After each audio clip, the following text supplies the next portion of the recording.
مرحبا بكم مستمعين في النشرة الثقافية. تسلم الكندي اللبناني وجدي معوض إدارة مسرح لا كولين الباريسي الذي يعد من المسارح الوطنية الخمسة في باريس، والمعروف بجدية الأعمال التي تقدم فوق خشبته وبالمستوى الذي يميز هذه الأعمال من حيث المضمون الدرامي، إضافة إلى الإخراج والتمثيل وكل المقومات الفنية والتقنية المطلوبة. وجاء السؤال على ألسنة الإعلاميين الحاضرين الندوة الصحفية التي شهدت نقل إدارة المكان إلى يدي وجدي معوض عما سيأتي به هذا الفنان المغترب إلى المسرح الذي لا ينقصه شيء على الأقل ظاهريا، وتنطبق كلمة مغترب على معوض في هذا الحال نظرا إلى كونه ولد قبل 48 سنة في دير القمر اللبنانية، ثم هاجر مع عائلته إلى مونتريال في كندا، حيث كون لنفسه شهرة كمؤلف مسرحي ناجح، وتحولت بعض أعماله إلى أفلام سينمائية، غير أن المسرحيات المعنية تترجم وتقدم فوق الخشبات العالمية، أبرزها حرائق.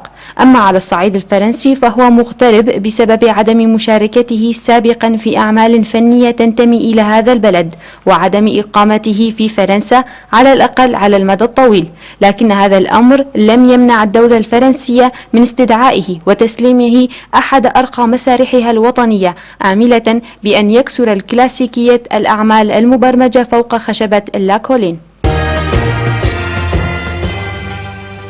أما في مصر استقبلت أروقة قلعة صلاح الدين الأيوبي التي شيدت قبل 1000 سنة حفلات اليوبيل الفضي لمهرجان القلعة للموسيقى والغناء الذي انطلقت نسخته الأولى عام 1990، وحتى أصبح المتنفس الوحيد للشعب المصري من البسطاء. ومنذ ذلك الوقت استساغ الجمهور بعض الفنون التي ابتعد منها مثل الغناء الأوبرالي والأوركسترا، وأصبح هذا المهرجان أحد أكبر المهرجانات المصرية من حيث الحضور الجماهيري والفني، ويتهافت عليه أبرز الفنانين المصريين والعرب. وشارك في افتتاح المهرجان وزير الثقافة المصري الصحفي حلمي النمنم، ووزير الآثار المصري خالد عناني، ورئيسة دار الأوبرا إيناس عبد الدايم، ورئيس البيت الفني للمسرح ومدير المهرجان رضا الوكيل. ومن المقرر أن يكرم خلال المهرجان 5 أشخاص ساهموا في إثراء الساحة الفنية المصرية، كما شاركوا في إنجاح الدورات المتتالية للمهرجان، وهم رئيس دار الأوبرا السابق المايسترو مصطفى ناجي، ومؤسس مهرجان القلعة المايسترو شريف محي الدين، وعازف الترومبون في أوركسترا القاهرة السيمفونية طارق الشامي.